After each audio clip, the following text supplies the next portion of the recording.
What is up, guys? Danny Carlson here, and I have one of my good friends back on here. Those of you who have been listening for a long time are going to know this guy. He's been on here before. One of my friends here in Bali. His name is Mike Vestil. He's a huge YouTuber, super famous. All the ladies love him, and our girlfriends are friends with each other. And funny story, before we get started here, last time that Mike and I recorded a podcast, we manifested our current Russian girlfriends on that podcast, and we've both been dating them for more than a year now. So kind of funny. Interested to see what we're going to manifest on this one. So how's it going, Mike? Welcome. Doing good, man. How are you? Oh, good. And so tell me a little bit about what happened with the manifestation of our Russian girlfriends. Just from your perspective, how did that go down? I don't know, man. It was really weird because I think we were both in very interesting parts in our lives, right? And I don't know, man. It's really interesting here because I think in Bali, you don't really expect to date someone for so long. But then within seconds of us talking about how amazing it is to date someone that's Russian because they're feminine and they're so supportive and they help you kind of motivate you to make, more success and more money ultimately and whatnot. It was within a couple of weeks or something. I ended up getting a girlfriend. Super close, yeah. And then we're dancing at this ecstatic place, and then I see you, and then Yulia, and Yulia's doing this little dancing move, and I was like, what the hell is that? And then Alexa's like, oh yeah, that's my friend. Oh, looks like Danny likes Russians too. Woo. And then that happened. So here we are now, 2 years later. Yeah, so you heard it here first. The secret to online business success is to find a Russian girl who is going to just give you the energy to make a lot of money. Exactly. That's the way to do it.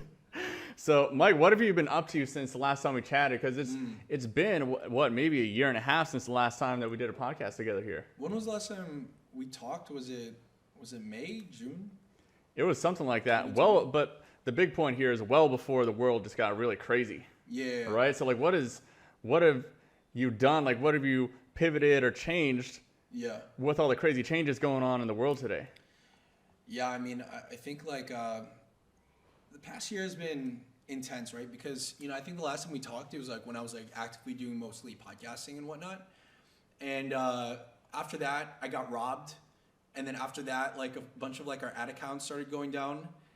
So we pivoted to YouTube ads. And then also in the same amount of time, there was miscommunications with the YouTube ads team. And then they started spending $20,000 a day. But we had no back end. So we were just burning all that money. And then, I don't know, what else happened? YouTube ads, we stopped doing YouTube ads. We started doing Facebook ads. I went back into operations for Facebook ads in the beginning of 2020. But then I got too deep into it and it wasn't no longer the freedom business that I wanted.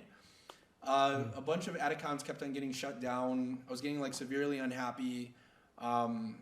It was just harder and harder and harder to make Facebook ads work for the current method.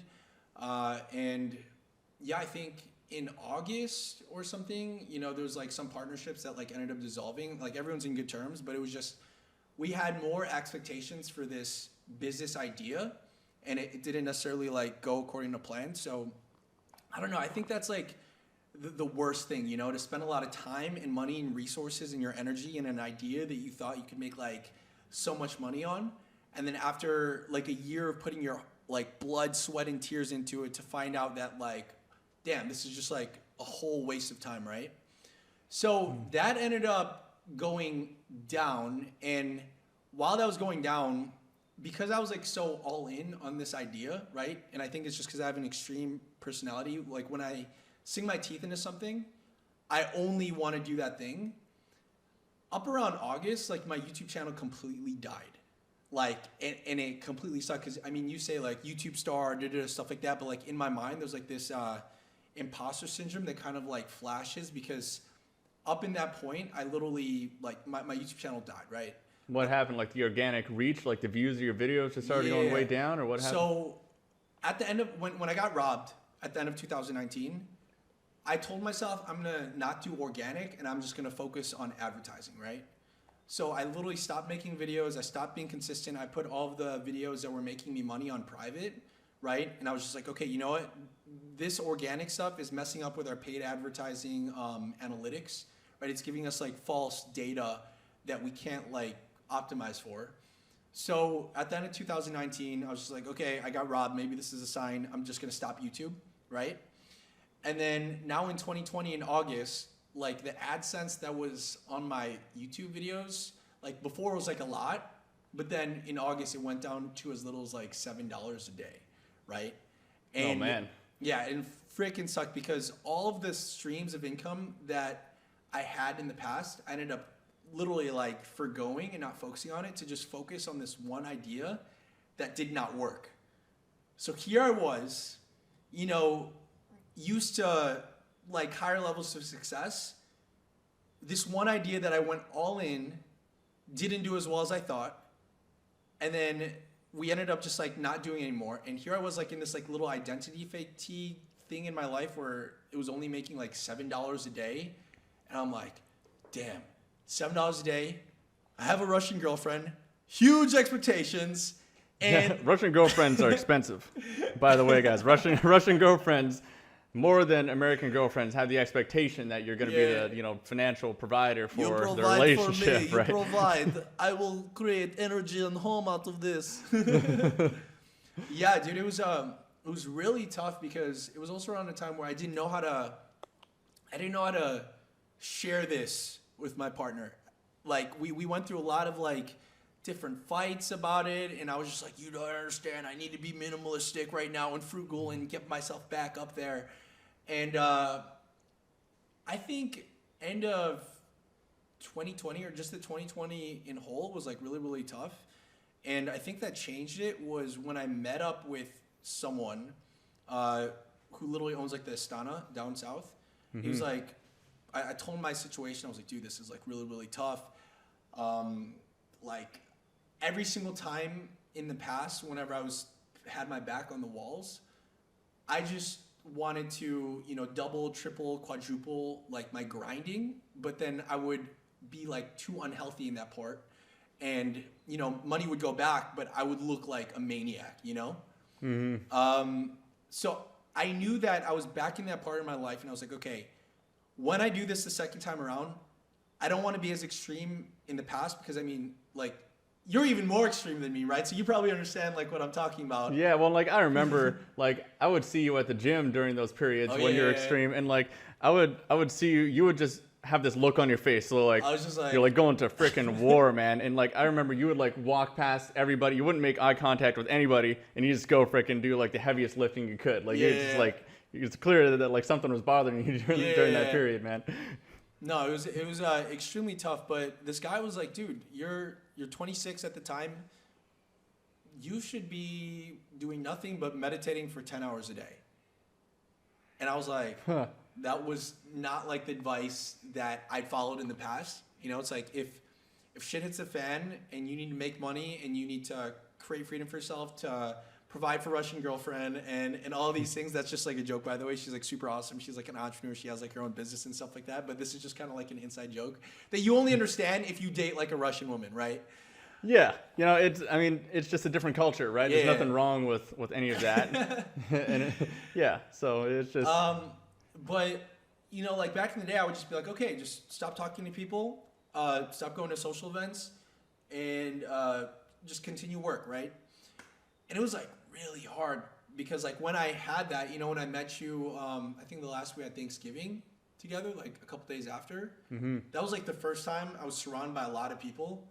And I did not know how to like act or communicate. I felt like I was just like socially comatose, and I had no idea how to say words, you know? Yeah.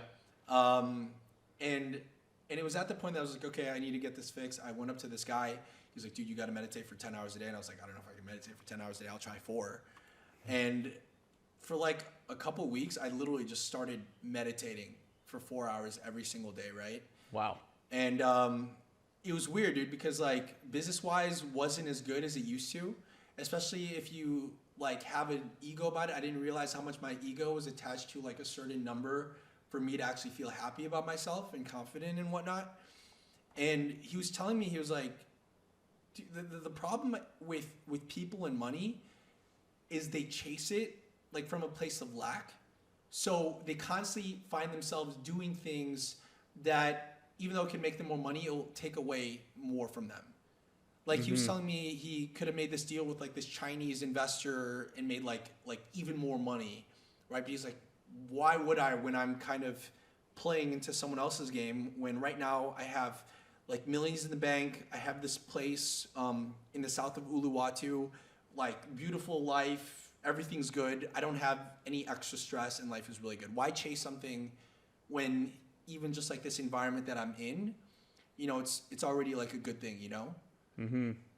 And I realized that like how many times was I in a really happy position in my life and I compared myself to someone else and I was like, oh my God, look how much money they make. And I literally throw the thing of a happy life away, my health, my well-being, my flexibility at the gym, you know, like you doing like acro yoga or whatnot. Like how many times you've foregone something healthy for like chasing something that you think would be happy for, in this case, it'd be more money. When in the pursuit of that, you just get more unhealthy, you get more burnt out, you ruin relationships, and you just kind of like lose yourself, you know? Yeah, man, that's a really important point you're bringing up because I've definitely gone through some of that myself too. Yeah. And at the end of the day, like, it's so tempting to just have achievement is like the size of your company, how many employees you have, your revenue, like to have that as the main goal. And the assumption in the brain, I think the fallacy is really that once you have that, then, oh, I can afford whatever I want and my life's going to be amazing, right? But I mean, what you just brought up is that it's really a balance, right? Because like if you're working 16 hours a day all of the time and you're making $1 million a year, like how much freedom do you really have if you can't actually go spend that money on the things that you want to do, right? It's a very big difference between quality of life and the amount of money that you're making. Is that kind of what you're getting at? I'm also like really curious. I just want to like flip the script on you. How do you manage to do? Because you seem like you balance like everything pretty well, right? You have like a 7-figure e-com agency for like Amazon FBA. You serve clients, and clients are getting great results, but yet you still have time to, you know, like for example, like shred it with your crazy motorbike and whatnot. In Lombok. Actually, someone thought they were like I was you, and they went up to me like, "Hey man, how's like your bike?" Yeah, shredding. I was like, "Dude, I just have a scoop." Really? What are you talking about? I was like, "You're probably talking about Danny, right?" That's funny, man. I guess we kind of look similar, right? We're two like you definitely part have, like, Asian cooler hair dudes than living me, in Bali. Yeah, man. Well, it's so. I mean, the truth is that it's like it's a thing that swings one direction and the other, right? Like the past month or two has been really intense, where I haven't had the best life balance. Because we've been really focused on scaling the sales team and stuff like that. But then there's been periods before where it was just very focused. Like when we first met each other, I wasn't really working that much. I was spending a lot of time playing acro yoga. And I go to the gym for sometimes 4 hours in the middle of the day and just do acro yoga and you know, hang out in the sauna and stuff like that. So it just really goes through cycles. But at the very minimum, I try to take at least one day a week where I'm doing something extreme. So for me, that's just going dirt biking or going and doing sport bikes, and like I will make sure to get my money's worth out of that one day at the very least, right? Like you know, sometimes it costs a good chunk of money to go like you know pay someone to go take the bike out somewhere and like to go do a fun thing with me and my girlfriend or something like that. But I think it's better to have the same mindset with playing and relaxing as to do with the business, right? You got to play hard. Like you're going out on Sunday, then you're gonna go do like the most crazy adventurous thing you can do, not just like let's just chill and watch freaking Netflix, right? I think they have totally different effects, right? I think that's one thing that I really enjoyed about whenever like I talk with you, man, because it's like I feel like we're going through the same things, but it's always amazing to see your perspective of things. Like one thing that I really got out of you that you know we're really just starting to like implement is that thing that you described with you and Yulia. You kind of like I don't know what it's called. It's like something calendar, where you literally kind of put together your calendars and you're like, okay, once a month we're doing this, twice a year we're doing this, once a month we're gonna have like some crazy thing. I remember we had this conversation when like you came over last time, and that like really stuck with me. But I kind of like forgot about it. So could you like refresh me?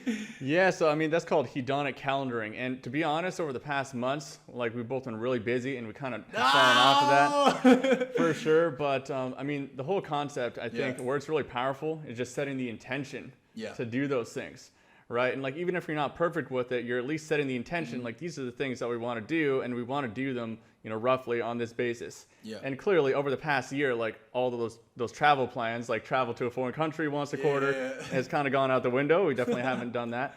But I think just going through that exercise of like setting the intention of like what are the things that we want to do together and roughly how often do we want to do them, even if you're not following it perfectly, it's going to affect your behavior and actually force you to follow through on some of those things that you plan, right?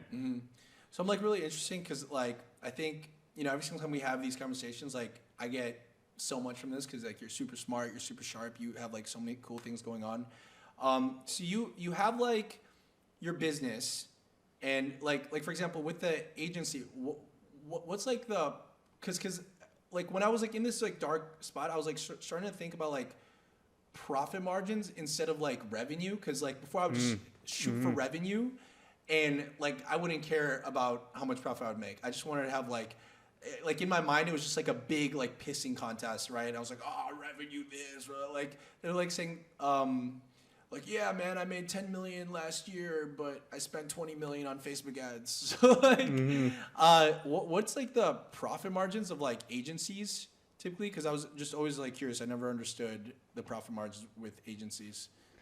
Yeah, and this is really timely too, because I'm learning a lot about this as well from some of my mentors, and we're really getting like the financial side of things dialed down. So typical for an agency is going to be, it really depends on the stage of growth of an agency, but like 30%, pretty typical. Right. When you're a smaller agency, those profit margins are larger because it's going to be you who's doing a lot of the work, right? And then the larger, like the really large agencies often are very small profit margins, like under 15%. And that's a big difference, right? So the thing that I think is important to understand about the profit margin, I used to have completely the wrong mindset about this. So this is exactly a good conversation to bring up. So I like to use the example of a mortgage, right?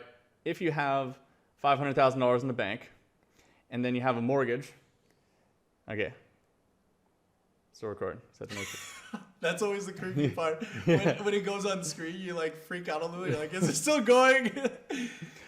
Okay, so if you have $500,000 and you want to buy a house with that money, the old school mindset would be like, I don't want to buy a mortgage because I'm going to be spending more to get the same house. Maybe I have to spend, $560,000 to actually pay for that house in the long run. So if I have the $500,000, let's just pay the $500,000.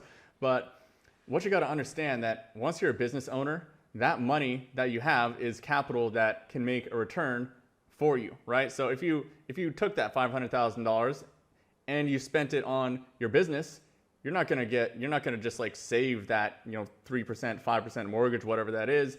You're probably going to get a 100% return or a 200% return or a 300% return on that same money, right? Or even just put that against a relatively safe investment portfolio, right? You're making 10% return, still better than that mortgage, right? So it's the opportunity cost of you putting that money onto the mortgage is not worth the money you're saving for that mortgage, right? Because you could have put that money to work somewhere else.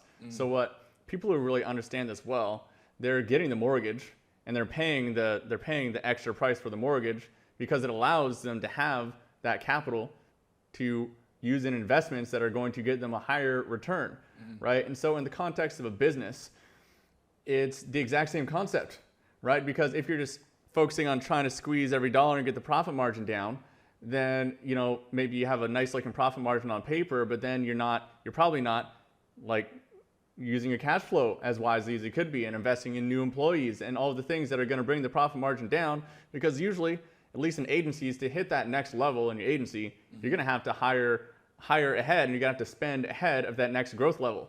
So like calculate, okay, so what does a X revenue company spend on ads, and what are they spending on employees? It's quite likely you're going to have to spend at that level before you earn at that level, right? Sometimes it can happen the other way around, but like that's going to lower your profitability. So if you're always focused on profitability, then you're probably holding back on the things you actually need to do to reach the next level. So I mean, that was a big realization for me in the agency in the past little while. And it's crazy too, because like to operate at that higher level, you need to kind of like change your way of thinking, and it's extremely out of your comfort zone, right? Like for example, say you're at like X level of an agency, and you said, oh, well, if I want to scale, I kind of have to spend what the big boys are doing to kind of get there. For someone that has never kind of like spent that much, it's kind of like a very scary thing, you know? Because it's like you have to kind of spend it first before you could level up. Like it's very hard to just level up and then spending more, you know? Exactly. Yeah, and I've talked to guys too who are doing like a guy I had on the podcast a little while ago, Jeff Lerner. He's doing 20 million a month. 20 million a month? 20 million a month, Wow. which is freaking crazy. And Yeah. like he was talking about the situation where he just really like went and scaled up his ads, right? And he went from spending, you know, like X amount on ads to like hundreds of thousands of dollars a month on ads, just like very quickly. And like that was a freaking scary thing for him to do, right? Because he's taking all of the profits, all of the money he's been working so hard for, and just dumping it straight back into something that doesn't have a guaranteed return at all. Like if it didn't work, he just blew hundreds of thousands of dollars and it's just gone, right? So it's a scary thing at whatever level. It's not something that goes away when you know, quote unquote, become successful, because when you're successful, you just have to make bigger decisions with your cash flow, and it's the exact same thing. Yeah. I think that's what I was like thinking about when I wanted to go like the second time around, because I was like, okay, if I focused on, you know, like what you're talking about, that hedonic calendar, I was like, okay, this is the lifestyle, this is how much it costs. And then how can I actually start increasing like my financial literacy? Because like I was an idiot with like finances before, right? I didn't understand about like taxes and saving up for taxes, or you know, certain things about investing once you have the money. Sometimes like if I had the money, I would just like blow it off on like the dumbest stuff instead of actually like safely investing into certain things that could give me like a 7 or 10% return. And I started realizing that the market's kind of like weird right now, where we could have like a crazy crash, which is like really good for people that would start, you know, having money like set aside with like a game plan, right? So now like at the end of December, after like meditating for like 4 hours every single day, I got like the idea on exactly what I needed to do. And I needed to reverse engineer it from the place. I set this intention on how can I make like the most money with doing like the littlest amount of work, right? And just focusing on, you know, my core competencies. And, you know, from like that video, you saw like that Amazon FBA video, just like my fat face, just like ranked number 1 on YouTube. That was like part of the strategy, you know? I thought of myself, I'm like, okay, partner with a high ticket product, right? I'm not gonna be the one that creates the product. They're gonna fulfill that. That way, you know, for example, like your Jeff Lerner's case, as you spend more money and you make more money, like with an agency, most of the times you have increased costs with like the back end, right? For me, I'm like, okay, as I scale, I don't want to have to deal with the math and the logistics of, well, how does this affect, you know, like the back end and hire? I don't want to deal with like any of that, right? So, like, I'm so like grateful that one of my mentors has like a good program that we did a launch in the past, and it already had a proof of concept with like YouTube audience. So I reached out to him and I was like, okay, can I sell your product? And he's like, yes. So that like checked off that box. And then I was like thinking, I'm like, okay, the biggest mistake that I made before was going into ads without actually having like a safety net and a proof of concept for like a product and a market fit, right? So literally in the beginning of December, I just said, I'm gonna start publishing 3 videos a day for the next year, all sending to like this other product to just see if I could like start getting sales. That was freaking ridiculous, man, because it takes a lot to create like one piece of content for YouTube, but to like make 3 videos every single day. I batched them, so I make like 7 videos this morning, 7 videos on like the middle of the week, and 7 videos at the end of the week, right? So it's like about 21 videos a week. And at that point, I'm just like trying to rank for as many keywords as possible, right? And in that, it's kind of like growth hacking-y, because you could see which videos you made and which keywords are in that title that would actually bring in the sale for like this high ticket sale, right? And then at that point, when I started being really consistent with it, I started seeing like which videos and which topics did really, really well, like organically. And then now we just like hired a media buyer. So I'm like telling them, I'm like, hey, every time I make this video, we make a sale. Every time I make a video about Amazon FBA, we make a sale. Every single time I make a video about semen retention, we make a sale. Maybe you could start like, you know, doing these for ads. Mike Vestil semen retention course coming to you guys. No, you like, it was ridiculous, dude. Like in this time, I kid you not, like the people that were subscribed to my YouTube channel were probably confused as hell. Because one day, not even one day, within one day, 3 videos would drop, right? The first one would be ClickFunnels tutorial for beginners. The second one would be like semen retention, how like semen retaining like made me rich. And the third one would be like, I tried the carnivore diet for 30 days. Here are my results. Just trying to rank for what? Like freaking tarot cards. I tried making video. I don't know anything about tarot cards. I'm like, let me just throw something up. Yeah, dude, it was weird. Oh man, just changing people's lives, man. People find your channel and then all of a sudden they're just like doing NoFap and they're doing carnivore diet and now they're a ClickFunnels affiliate. Subscription. Yeah. Boom, man. So that's really interesting. So what really has been taken off so far? I'm really interested. You're trying all these different things. Like, what does your audience really respond to the best out of all of those things? Like it was definitely like I had the hypothesis because I was looking at NerdWallet, right? So NerdWallet is this credit card company that doesn't own any credit cards. They just talk about personal finance and they recommend credit cards from like Chase, Amex. And they're like strictly an affiliate marketing company that does about $116 million a year in like revenue. Wow. Just, they don't have their own product. And if you look their website up on SimilarWeb, their only acquisition when people see Clubhouse, when people see Instagram, Twitter, like TikTok, their only acquisition channel was just from search, right? From Google. So all of these things that are ranking on Google is what equates for their $160 million a year business empire, right? And when I saw that, I was like, okay, like my hypothesis for that was personal finance. There's a lot of money in the finance space because you could pivot anyway. You could talk about Amazon FBA to start a business and then invest. Talk about stocks. You could talk about like Roth, like 401ks and Roth IRAs and stuff like that. So I was thinking, I was like, okay, if this business is doing really well for these terms, if I could just find out like similar keywords and start ranking them on YouTube, then we could start, you know, kind of like playing the battle, but playing the battle in a game that I know I could win. Cause like, I feel like most entrepreneurs, they'll either go the paid advertising way that I do. And they're like I'd be too lazy to make videos, right? Or then you have like the content creators that are solely focused on content creating. They're like, oh my God, you know, I'm like so burnt out. I did like a video a week and now like, you know, I don't feel like I have my creative juices. I'm going to stop, right? Mm-hmm. So I was just like, okay, if I could just let go of my ego and not get used to like the amount of views that I'm used to, if I just go the NerdWallet way and just start publishing a lot of content, then the ones that rank are the ones that matter, right? Mm-hmm. So I'm playing for that game. And from that, it was like the hypothesis was correct, like to your initial question. It was like the things that are about personal finance, like for example, like index funds, like side hustles, Amazon FBA, stock market, all of those things.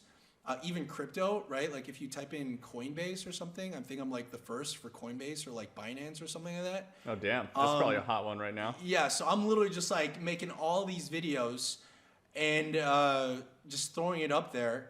And that was like the initial hypothesis of, okay, if I can just rank for all these keywords, get all this traffic, then I'll have a proof of concept so that when I go and do ads a second time, I could set like, I could kind of play a more balanced game, kind of like what you were talking about, where instead of me worrying about, oh my God, I'm working with X amount of money, hopefully this advertising works, to the point where now it's like part of the budget where if I could lose X amount of dollars every single day, it's fine because the money that you make from organic is just kind of like kickstarting the entire thing with like very low cost to you, you know? Yeah, absolutely, man. And I think like, well, digital marketing in general is just getting more competitive and more complicated the further that would go along here. And, you know, this is also what my mentors are saying to me, like my mentors who are doing, you know, more than $10 million a year with their companies, like, or sometimes multiple 8 figures. They're all saying the same stuff, that it's becoming more of a marketing ecosystem strategy instead of like just a paid ad strategy, right? Because paid ads are great, but unless you have some back end, like an email list, right? You're hitting those people with emails, you're hitting them with retargeting ads. You also have like social media content that they're going to be hitting and stuff like that. Unless you have all of that stuff, your ad spend is really not squeezing the juice, right? It's maybe only 70% as effective as it could be. And in today's really competitive advertising world, that extra 30% effectiveness is how you really scale and really squeeze the juice, right? Because if you're acquiring customers at 30% lower cost, that's huge. You can scale that up way bigger.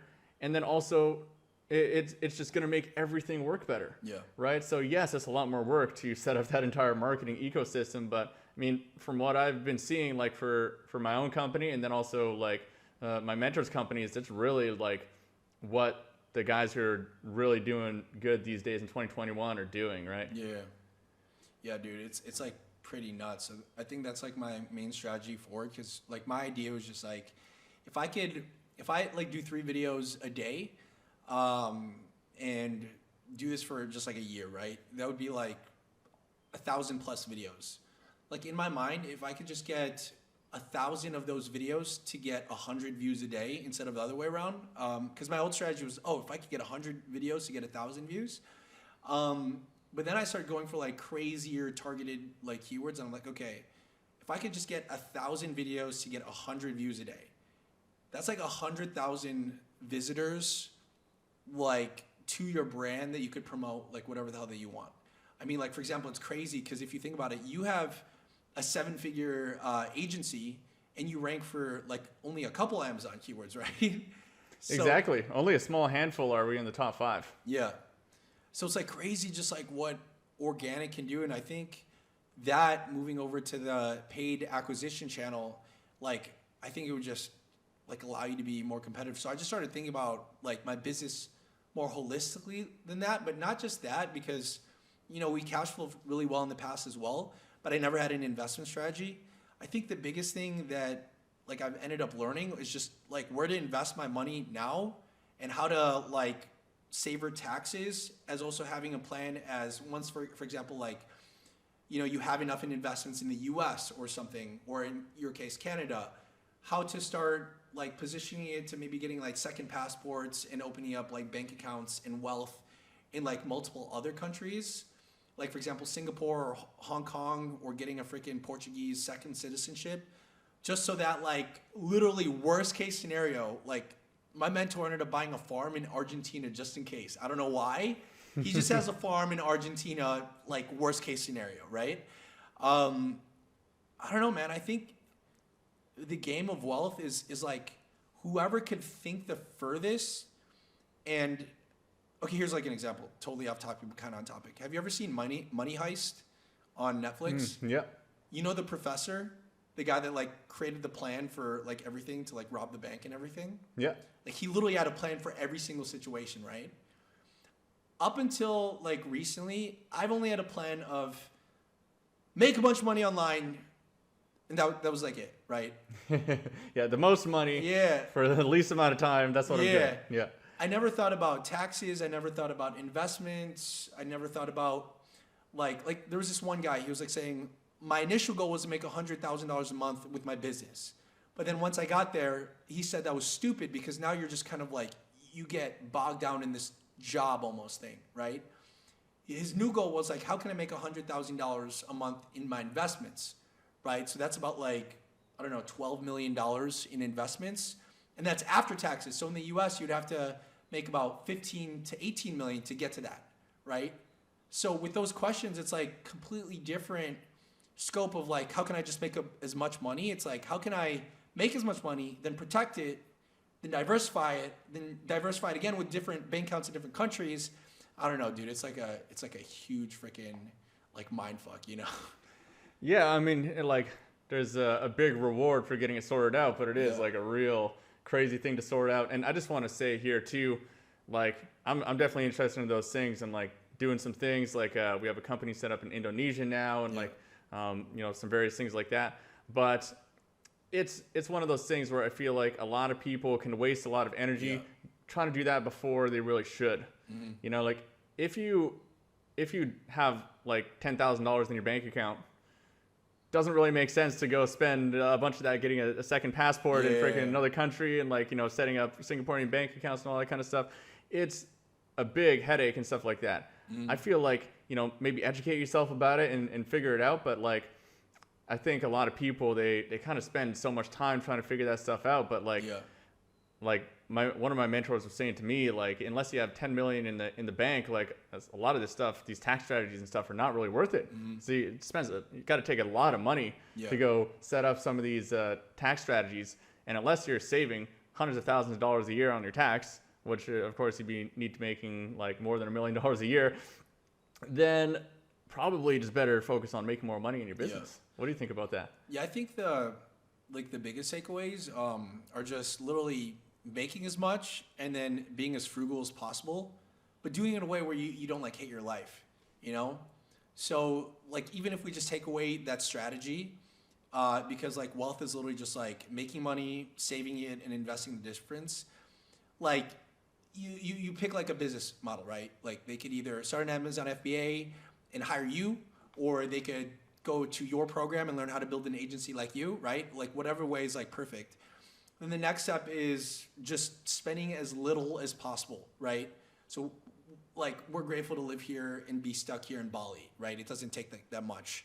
Like I think me living like a really good life here, because we kind of like business expense the place that we're staying at because we're making videos all around. So like it's a tax deductible thing. If I don't include the house, the cost of living, because like, for example, this office, like I'm not a tax professional, but like this could be, like a lot of these could be like tax deducted, right? For business purposes. Like I think for me, I think I only spend like $1,200 a month here. Yeah, and that's crazy. And that's not a bad standard of living in Bali. No, that's right? Like, I'm not like I don't feel at all any scarcity. If anything, I get really excited because I'm like, oh my God, I'm only spending that much. And you're saying all the other money that like I'm making in the back end, I could just throw it into either like investments or back into my business. And I think that was like the first step that allowed me to get out of that very dark part of my brain, because there's just something weird that happens where, like you don't have a plan for your finances, right? And I think for me, whenever I needed to go back to like square one, I always started with, okay, how can I cut all unnecessary expenses, like minimalize, be more frugal, but how can I also like maximize my life so I don't hate it? I mean, Bali is a good example. I think like our rent in our place is only like $700 a month, and it's like a 2-bedroom, 2-story place, but it's like further in like Mungu, right? Yeah, that's epic. But it's like, dude, I'm everything started doing really well in the start of this like year. Now it's just like, how can I maintain this? Because I know exactly my personality. If I'm not very strict on myself, I'm gonna start like spending money on stupid shit, right? So I think the biggest thing, like to your question, is just like keeping that frugal mindset and having that long-term vision of things. The only reason why I'm like thinking about all these other things like second citizenship, like for example, my girlfriend, right? She's Russian. She wants a second citizenship. That idea goes into my mind, brings us back to the main idea of this, is how a Russian girlfriend can literally change your life and motivate you. She's like, oh, I want to go to Spain because I want to get a second citizenship because Russian citizenship sucks, right? So in my mind, as an entrepreneur that wants to, like get inspired to, provide for like Russian beautiful woman, I'm like, okay, how can I do this? And I think that's why I stumbled upon like the second citizenship bank accounts, because ultimately it was a way to kind of like help support her in her dreams as well, right? But like, I don't think I would have been able to think like that if I was so afraid of, fuck, we're losing so much money. Like, we're not saving anything. We're not investing anything, Totally. Yeah, from that scarcity mindset. Well, awesome, man. We're at the end of our time here, but tell people where they can find you. If people want to check out your YouTube channel and the 21 videos that you're pumping out every single week, where can they go check that out? Just go to, like, if you go to MikeVestil.com, like, everything is there, so. Boom. MikeVestil.com. We'll put all those in the show notes as well, guys. So thanks for tuning in here, and hopefully something in here was inspiring, whether that is going and getting a Russian girlfriend or semen retention or any of the other crazy things that we talked about on this episode. Hopefully it was worth the time invested. So until next time, guys, go out there and kick some ass.